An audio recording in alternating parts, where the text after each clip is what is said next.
दिनेश जी, 1996 का वो दिन जब सिविल लाइंस में AK-47 की गोलियों की तड़तड़ाहट के बीच जिन लोगों ने सुना और 3 लोगों की हत्या हुई जो एक मौजूदा विधायक थे। आप भी हमारे संवाददाता हैं और आपका सारा प्रयागराज इलाहाबाद से ही संपर्क है। आपको क्या लगा जब आज ये एक खबर आई? तो एक आम जनमानस से आपकी जो बात हुई, विजमा यादव से आपने बात करी, ठीक है, वो राजनीतिक और उन पीड़ित पक्ष का भी था, तो उनकी जो बात थी वो हमने सुनवाई। एक जनरल क्या गया, एक वो भी था कि जब अतीक अहमद के यहाँ बुलडोजर चल रहे थे, उसकी अवैध कब्जे की जमीन पर बड़ी बिल्डिंगें खड़े होके उसमें लोगों को, गरीब लोगों को बांटा जा रहा है वो मकान बनाकर। एक वो भी छवि थी उसी प्रयागराज के अंदर इस सरकार की। और आज एक ये भी है कि AK-47 जहां 2 मिनट तक गोलियां जिससे चलती रही हों और तड़तड़ हुई, आज उसमें जो सजा याफ्ता आदमी था उसको सिर्फ 10 साल में अच्छे आचरण के चलते कानून के तहत रिहाई मिल गई। लोगों का क्या वहां पर मानना था? देखिए पुष्कर जी, मेरी उस इलाके में भी उन लोगों से बात हुई है जहां पर देवान करवड़िया का आवास है, उसकी कोठी है, और उसके अलावा समाजवादी पार्टी के ऑफिस में भी उनके कार्यकर्ताओं से, नेताओं से बात हुई है। भाजपा के 2 बड़े वरिष्ठ नेता इस शहर के, जिनका नाम लेना उचित नहीं होता, उनसे भी मेरी बात हुई है। 2-4 पत्रकारों से भी बात हुई है जो खुलकर नहीं बोलना चाहते, इसकी भी वजह आप सकते हैं। तो मुझे नहीं लगता कि आप अतीक अहमद की तुलना देवान करवड़िया से कर सकते हैं। नहीं नहीं, आप मेरे सवाल को समझिए। मेरी बात हुई, उनका परसेप्शन आज की चीज को लेकर के था। उनका देखिए, जो लोगों ने बताया या जो अलग अलग पार्टियों के लोगों के पास से बातचीत करके मेरे पास बात सुन के आई, उसमें उनका यही कहना था कि इसकी टाइमिंग को लेकर के सबसे महत्वपूर्ण सवाल उठाना चाहिए, क्योंकि ये टाइमिंग ऐसी है कि इस टाइमिंग को लेकर कई सवाल खड़े होते हैं। पहला सवाल लखनऊ में जो अंतर कलह चल रही है उसको खड़ा होता है। दूसरा सवाल इसलिए भी खड़ा होता है कि यमुना पार में जिस तरीके से भारतीय जनता पार्टी का जो कम से कम ब्राह्मण लीडर्स थे, बड़े बड़े वहां के लीजिए, उनके अंदर एक अंतर कलह थी, उनको जोड़ने का एक रास्ता भाजपा को लगा कि हो सकता है। अब ये बात सही है, सुनील शुक्ला जी बहुत सीनियर है मुझसे, लेकिन मैं इतना जरूर कह सकता हूं कि नीरज त्रिपाठी और उदय भान करवड़िया की कोई कंपैरिजन नहीं हो सकता। इस वजह से नहीं हो सकता कि उदय भान करवड़िया 2 बार विधायक रह चुके, नीरज त्रिपाठी ने कभी एक पार्षदी का चुनाव भी नहीं लड़ा है। तो दोनों की नहीं, सुनिए दिनेश जी, मेरी बात सुनिए। सुनील जी का ये कहना था प्रवीण त्रिपाठी नहीं थे, वो केसरीनाथ त्रिपाठी के पुत्र थे। केसरीनाथ त्रिपाठी उदय भान करवड़िया से बड़े नेता थे। देखिए, केसरीनाथ त्रिपाठी अगर इस समय होते तो वो मैसेज एक अलग दूसरा मैसेज जाता, लेकिन इस समय नहीं थे वो। तो मुझे नहीं लगता कि नीरज त्रिपाठी के साथ में उनका कंपैरिजन उस आधार पर। दूसरा, संगठन के अंदर अभी भी उनके पकड़ थी। आसपास के इलाके में मैंने जाकर लोगों से बात की थी, तो उनका परसेप्शन अभी भी बहुत बदला नहीं दिख रहा था। भाजपा के अंदर भी जिन लोगों से मेरी बातचीत हुई, बड़े नेता हैं, यहाँ कम से कम प्रयागराज में सबसे बड़े नेताओं में से एक है, उन लोगों का कहना था कि संगठन के स्तर पर भाजपा जो बिखरी सुखी नजर आ रही थी, कहीं ना कहीं उसको एक आत्मबल जरूर मिलेगा आसपास के लोगों से, खासकर ब्राह्मण जो कई गुट बने हुए थे उनको जोड़ने में मिलेगा। दूसरा, उनका ये कहना था कि कौशाम्बी का जो क्षेत्र है, जहाँ से सबसे पहले उदय भान करवड़िया ने अपनी सियासी पारी शुरू की थी जिलाध्यक्ष के रूप में, जिला पंचायत के अध्यक्ष के रूप में, वहां से उसका जुड़ा हुआ अभी भी उनका नेटवर्क वहां पर मजबूत है, अच्छे लोग हैं।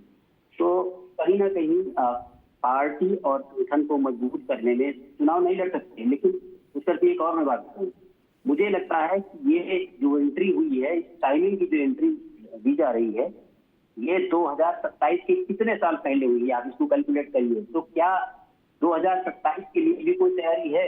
आप ये नहीं कह सकते कि उदय भान करवड़िया आगे चुनाव नहीं लड़ पाएंगे, क्योंकि 2 साल का ही तो बहने। अब ये कोर्ट में जाएगा मामला, कोर्ट में तय होगा कि इसको माफी माना जाए या इनकी सजा खत्म माना जाए। उसके बाद कोर्ट तय नहीं, करेगा कि इनका जो भविष्य क्या सजा होगा। खत्म होगी तो उनको 6 साल वैसे ही नए कानून के तहत वो लड़ ही नहीं सकते हैं 6 साल, क्योंकि वो 2 साल से ज्यादा, क्या 2 साल से ज्यादा अगर सजा काटे हैं तो वो नहीं लड़ सकते हैं चुनाव 6 साल। तो 27 उनके बाहर है, और अगर वो सजाए याफ्ता कह के उनकी सजा माफ की गई है, कोर्ट में ये साबित हो जाता है, तो वो परमानेंट डिबार रहेंगे, क्योंकि वो दोषी करार हैं। फिरोज जी, आप पास आऊंगा मैं, आप अपनी बात कंप्लीट करें दिनेश जी, फिर मैं फिरोज जी के पास जाऊंगा। जी, तो यहाँ पर जो एक मैसेज पार्टी के अंदर गया है, संगठन के अंदर गया है, और वहाँ के जो कार्यकर्ता है उनके अंदर गया है, तो उन्हें ये लगता है कि इनसे पार्टी की मजबूती होगी, और कहीं ना कहीं इसी को आधार मानकर उन्होंने अपना अपना परसेप्शन लिया है। और मुझे नहीं लगता कि बहुत ज्यादा पार्टी के अंदर बहुत ज्यादा विरोध भी है। तो यहाँ पर जो मैंने लोगों से बात की, ठीक है, सपा के अंदर जाहिर सी बात है विरोध होगा, और बिजमा यादव जाएंगी कोर्ट, जाना है और जाना भी चाहिए। लेकिन अब लॉ पॉइंट में कितनी सही है वो देखने वाली बात होगी, क्योंकि जो राज्यपाल ने जो इनकी सजा माफ की है या इनको रिहा करने का आदेश दिया है, वो 161 अनुच्छेद के तहत दिया, उनका पावर है, जिन आधार पर उन्होंने दिया है। तो अब उनको देखना है आगे, अगर चैलेंज होता है तो उनका भविष्य क्या है। जी मैं फिरोज जी आप पास आऊंगा, लेकिन मैं कबूल जी फिर क्या आपको लग रहा है, जैसा 2 बातें निकल के आई सुनील जी से भी और दिनेश जी से भी, कि उनका कहना इतना नहीं है, लेकिन एक तरीके से दिनेश जी की बात को समझे तो वो कह रहे हैं कि अब एक बिखरी पार्टी एकजुट दिखेगी। क्या ये उपचुनाव में कोई असर डाल पाएंगे? आपकी राजनीतिक समझ क्या कह रही, उसके आसपास इलाके का जो वोट कॉम्बिनेशन है, सीट है, फूलपुर में भी चुनाव है? देखिए उसका भाई, इसमें कोई शक नहीं है। देखिए कि करवरिया बंधु, खासतौर से उदय भान, सियासत में लगातार बने रहे हैं। इनकी अपनी राजनीतिक पकड़ है। इनके बड़े भाई का जो है कपिल मुनि करवरिया जो है वो फूलपुर से सांसद रहे। तो निश्चित तौर पे आने के बाद क्या वो राजनीतिक रूप से कितना एक्टिव होते हैं, अगर वो एक्टिव होते हैं तो निश्चित तौर पे वो राजनीतिक रूप से असर भी डालेंगे, इसमें कोई शक नहीं। आप देखिए कि खास तौर से इस पूरे इलाके में जो जहां मतलब हम बात कर रहे हैं, चाहे वो कौशाम्बी हो या इलाहाबाद हो या फूलपुर का इलाका हो, इन इलाकों में या फिर अब भदोही भी चले, तो वहां पे जो ब्राह्मण राजनीति है वो बहुत धीरे धीरे बहुत हाशिए पे पहुंच गई है। वहां की लीडरशिप जो है, कभी भदोही में विजय मिश्रा की तूती बोलती थी, लेकिन आज राजनीतिक रूप से किस हालत में है, जिस तरह से उनके ऊपर कानूनी सिकंजा कसा है, उसके बाद वो लगातार वो हो गई। राकेश धर त्रिपाठी ऑलरेडी सजा हो चुकी है, उनको तमाम चीजों में वो हैं। अब उनकी राजनीतिक पकड़ राकेश धर त्रिपाठी की भी कमजोर हो गई है। बिल्कुल। दूसरी तरफ आप देखिए कि जो केसरीनाथ त्रिपाठी थे, वो उनके निधन के बाद जो है उनके बेटे चुनाव लड़ते हैं, वो जीत नहीं पाते।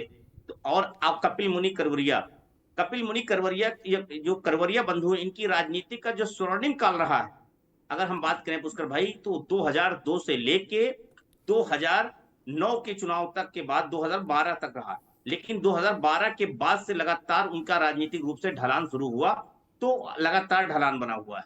आप देखिए ये वो समय है जब इनका राजनीतिक जो है उरूज जैसी ही कम होता है, वैसी केशव प्रसाद मौर्य का राजनीतिक उरूज कद बढ़ता है। 2012 में केशव प्रसाद मौर्य विधायक बन जाते हैं।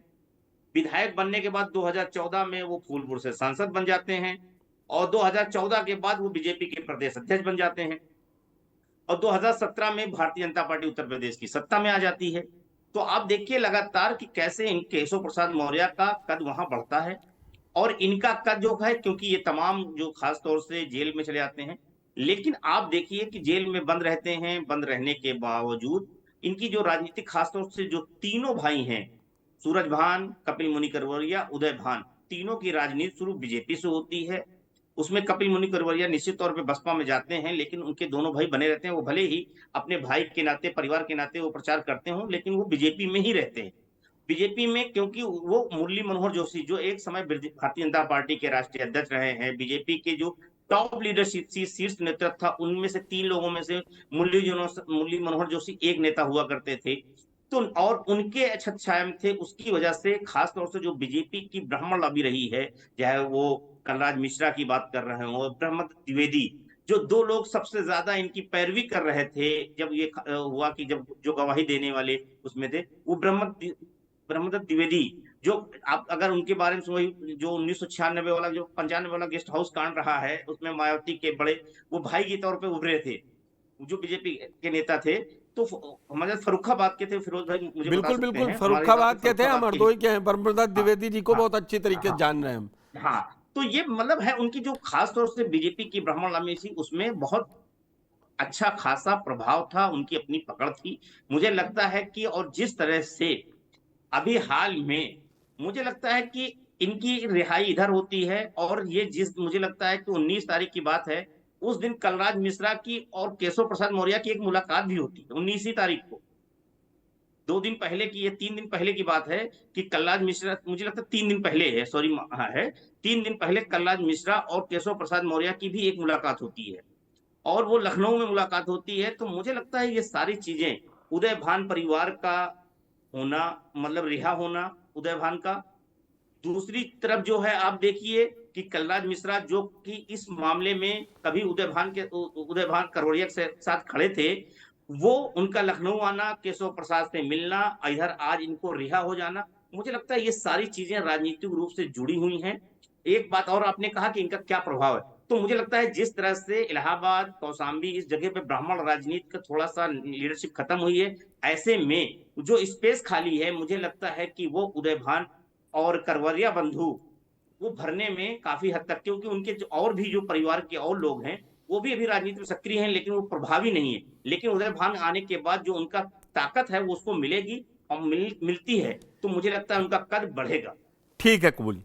फिरोज जी, अब मैं जो आप एक बात बोलना चाह रहे थे सजा के दौरान, आप मेरी जब दिनेश जी से बात हो रही थी तो मैं कह रहा था, एक तो आप उस पर अगर कुछ क्लैरिटी देना चाहें तो दे दीजिए। और देखिए, फिर बार बार बात आ रही है केसरीनाथ त्रिपाठी उनके बेटे, लेकिन मुझे लगता है कि शुक्ला जी बेहतर जानते हैं, और आप भी ने भी दौर देखा होगा, केसरीनाथ त्रिपाठी जी और मुरली मनोहर जोशी जी इलाहाबाद की राजनीति में एक ही दल में होते हुए विपरीत ध्रुव हुआ करते थे, इससे इनकार नहीं है। एक व्यक्ति, एक कैरेक्टर का नाम लूंगा, हाँ, सुनील बग्गा, शुक्ला जी बेहतर जानते होंगे उसको किस तरह से इस्तेमाल किया गया था, और किस तरह से मुरली मनोहर जोशी जी को बनारस जाना पड़ा था बाद के समय में, तो वो उठापटक आपको याद होगी। तो ऐसे में मुरली मनोहर जोशी के निकट रहने वाले उदय भान करवरिया जो है,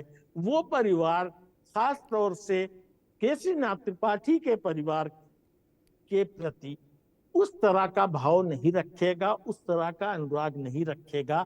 जो स्थानीय राजनीतिक समीकरण है उस पर अगर बात करेंगे तो बहुत लंबी गांठें खुलती चली जाएंगी,